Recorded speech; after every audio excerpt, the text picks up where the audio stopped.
میں نے کہا بیٹا وہ شرعی حق مہر جو 10,000 روپیہ، کہتی وہ بھی نہیں چاہیے۔ تو میں نے کہا بیٹی کیا چاہیے؟ کہتی جی آپ صرف دولہے سے یہ کہیں کہ میرا یہ مطالبہ ہے، میری خواہش ہے کہ آپ مجھے 5 نمازیں لکھ کر دیں۔ وہ لکھ کر دیتا ہے کہ میں خود بھی نماز پڑھوں گا اور اپنی بیوی کو بھی روزانہ 5 وقت کی نماز پڑھاؤں گا، تو میں اس سے نکاح کرنے کے لیے بالکل تیار۔ اس بہن کو میرا سلام ہے جناب، جس نے اتنا خوبصورت جو حق مہر لکھایا۔ نکاح کو آسان کریں، سنت کے مطابق کریں، اور بجائے آپ کوئی 5 10 20 لاکھ روپے کوئی گھر وغیرہ لکھوانے کے آپ ایسی شرائط وغیرہ لکھیں۔ میں نے کافی زیادہ پہلے نکاح پڑھائے ہیں، لیکن تاریخ میں جو دیکھنے کو ملا ہے کہ پہلے ایسا کبھی مطالبہ نہیں ہوا۔ 5 نمازوں کی جو بات ہوئی ہے نا، یہ فرسٹ ٹائم ہوا ہے۔ جی السلام علیکم ناظرین، میں ہوں آپ کا میزبان ارتضیٰ بٹ۔ ناظرین، نکاح سب سے خوبصورت عمل ہے جو اللہ عز و جل کو پسند ہے، اور ہم دیکھتے ہیں کہ جس طرح معاشرہ ترقی کر رہا ہے، نکاح میں نت نئے طریقے اور نت نئی ڈیمانڈز جو ہیں وہ حق مہر میں ہمیں دکھتی ہوئی نظر آتی ہیں۔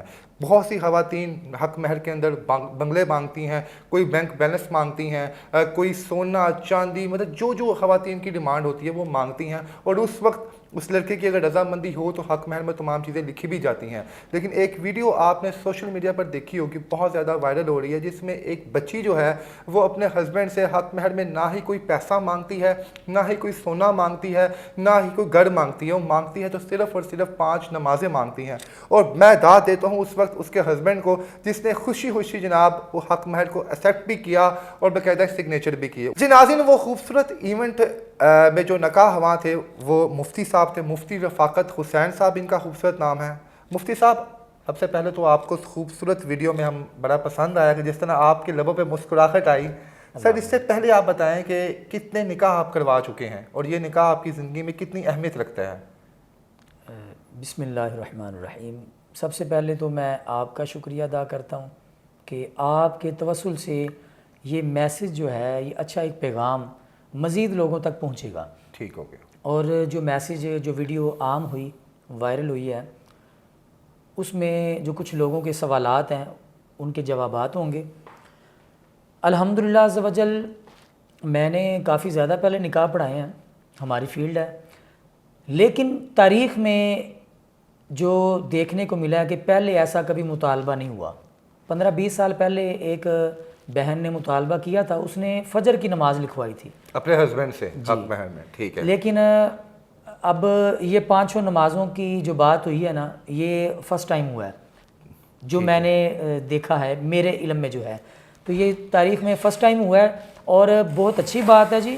آج کل لوگ، لڑکیاں جو ہیں وہ جیب خرچ وغیرہ 5 لاکھ 10 لاکھ گاڑی وغیرہ یہ ڈیمانڈ ہوتی ہے، ہمارا کام ہے، ہمیں پتہ رائٹ ہے ان کا، ٹھیک ہے، وہ ہم ان پہ آبجیکٹ نہیں کر رہے ہیں۔ تو اس بہن کو سلام ہے جی، اور اس کی ماں کو بھی سلام جس نے بیٹی کی ایسی تربیت کی۔ اچھا مفتی صاحب، آپ نے جب اس وقت اس بیٹی سے بعد میں پوچھا نہیں کہ بیٹی آپ چاہتی تو یہاں پہ بینک بیلنس لکھوا سکتی تھی، چاہتی تو آپ یہاں پہ گاڑیاں اور پیسہ بھی لکھوا سکتے، لیکن آپ نے 5 نمازیں ہی کیوں لکھوائیں؟ کیا جواب تھا اس کا؟ جی بٹ صاحب، نکاح سے پہلے نا دلہن نے پیغام بھیجا کہ جو نکاح خواہ ہیں مفتی صاحب ان کو بلائیے گا۔ جب میں گیا تو اس بیٹی نے کہا کہ مفتی صاحب میرا یہ مطالبہ ہے کہ مجھے کچھ بھی نہیں چاہیے۔ میں نے کہا بیٹا وہ شرعی حق مہر جو 10,000 روپیہ، کہتی وہ بھی نہیں چاہیے۔ میں حیران ہو گیا کہ پھر کیا چاہیے۔ ایک دفعہ میں بھی پریشان ہو گیا، پتہ نہیں کیا مطالبہ کرتی ہیں۔ تو انہوں نے کہا جی مجھے گھر بھی نہیں چاہیے، کوئی پلاٹ بھی نہیں چاہیے، مجھے پیسے بھی نہیں چاہیے۔ تو میں نے کہا بیٹی کیا چاہیے؟ زیور بھی نہیں چاہیے۔ تو میں نے کہا بیٹا پھر، کہتی جی آپ صرف دولہے سے یہ کہیں کہ میرا یہ مطالبہ ہے، میری خواہش ہے کہ آپ مجھے 5 نمازیں لکھ کر دیں۔ اچھا، جب آپ نے پھر یہ بات دلہا شریف سے کی کہ جناب وہ تو جو دلہن صاحبہ ہیں وہ کچھ نہیں مانگ رہی، صرف 5 نمازوں کا خوبصورت تحفہ مانگ رہی ہیں، تو اس وقت اس بچے کا کیا رپلائی آیا؟ اس نے کس طرح؟ جی پہلے تو وہ پریشان ہو گیا جب میں نے شرط کا بولا نا، کیونکہ وہ فارم جو ہے گورنمنٹ کی طرف سے نکاح نامہ ہے، اس پہ وہ یہی ہے کہ اگر کوئی خاص شرط ہے تو وہ لکھیں، وہاں پہ شرط کے الفاظ ہیں، تو لہٰذا ہمیں بھی وہ بولنا پڑتا ہے، لکھنا پڑتا ہے، وگرنہ اس دلہن کا مطالبہ تھا۔ پہلے تو وہ پریشان ہو گیا جب میں نے شرط کا بولا۔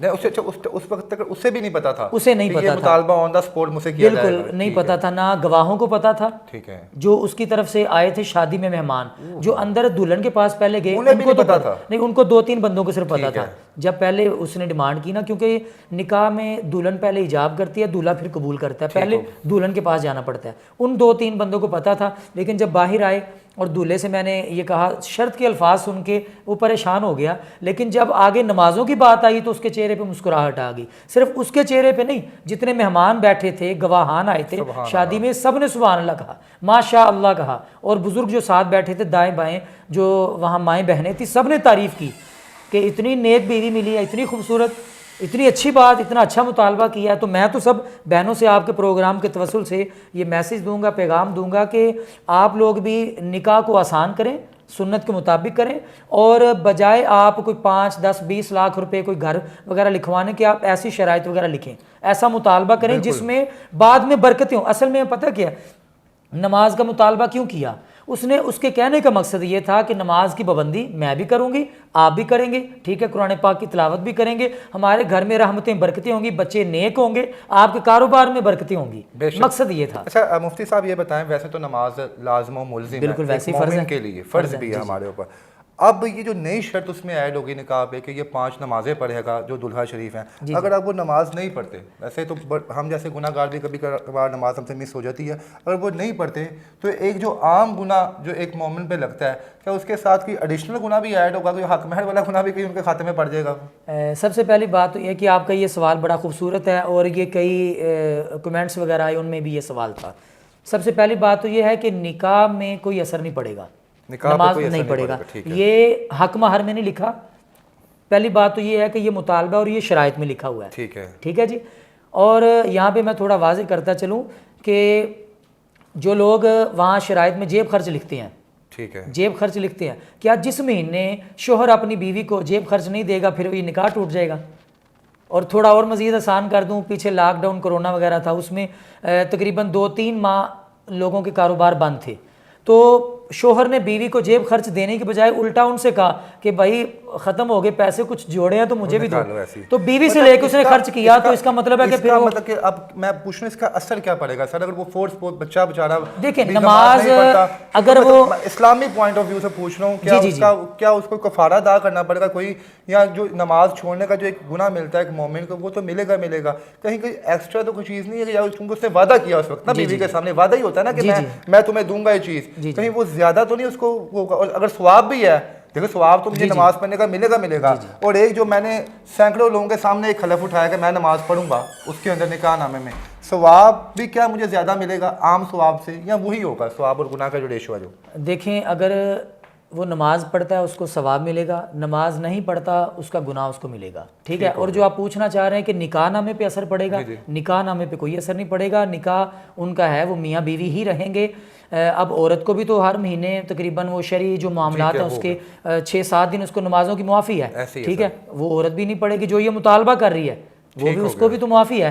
تو بندہ کہے گا کہ پھر آپ کو 6-7 دن معافی ہے. نماز ویسے ہی فرض ہے، اگر وہ شرط لکھے یا نہ لکھے پڑھنی پڑے گی اس کو. مفتی صاحب آخر میں آپ کو بھی مجھے بھی نماز فرض ہے. مفتی صاحب ماشاءاللہ آپ نے اتنے خوبصورت ایونٹ کو وہاں پہ کیا، موجود تھے. آخر میں نوجوان بچیوں کو کیا پیغام دیں گے؟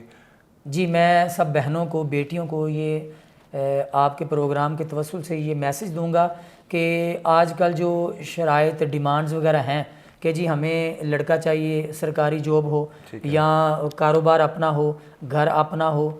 دیکھیں حدیث شریف میں ہے کوئی اچھا رشتہ، نیک رشتہ مل جائے، آپ جانچ پڑتال کریں، پوچھیں، ٹھیک ہے، اچھے خاندانی بندے ہوں، سارا کچھ کریں، لیکن یہ اتنا نہ کریں کہ آپ کی بیٹی گھر میں بیٹھی بوڑھی ہو جائے، اس کی ایج عمر دن بدن گزرتی جائے. کیونکہ یہ پیچھے ایک رپورٹ آئی ہے، تقریباً پاکستان میں 40% خواتین ہیں جو کہ ایج کافی زیادہ ہو چکی ہے اور رشتہ نہیں ہو رہا.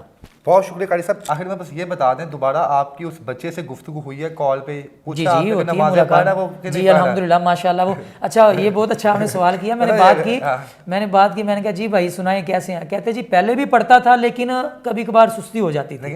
کہتے اب جو ہے اب تو میرے گھر والے بھی کہتے ہیں چلو بھائی نماز کا ٹائم ہو گیا. اس بہن کو میرا سلام ہے جناب جس نے اتنا خوبصورت جو حق مہر دکھایا. میں یہی کہوں گا کہ میری بیٹی اگر ہے یا میری بہنیں ہیں تو میں بھی ان کو یہی تلقین کروں گا کہ اپنے حق مہر میں اس سے زیادہ خوبصورت کوئی بھی چیز نہیں ہے، اسے لکھوائیں اور اسلام کو جو ہے وہ عام کریں تاکہ پراؤڈ فیل ہو آپ کے سسرال والوں کو کہ ان کو ایک خوبصورت بیٹی ملے. اس کے ساتھ ہی مجھے اجازت دیں. اللہ حافظ.